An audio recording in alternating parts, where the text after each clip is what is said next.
4 Idaho college students just appeared in court. This as court documents reveal new details about the investigation. Dan Shinneman has the latest. Brian Koberger walked into a courtroom in Idaho to face 4 counts of first-degree murder.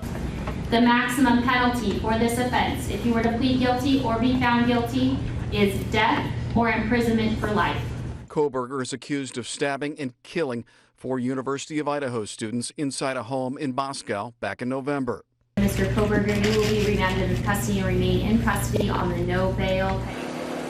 There are also newly released court records about the case. Those records indicate one of the housemates who was in the house at the time of the killings came into contact with the alleged killer before he left the home.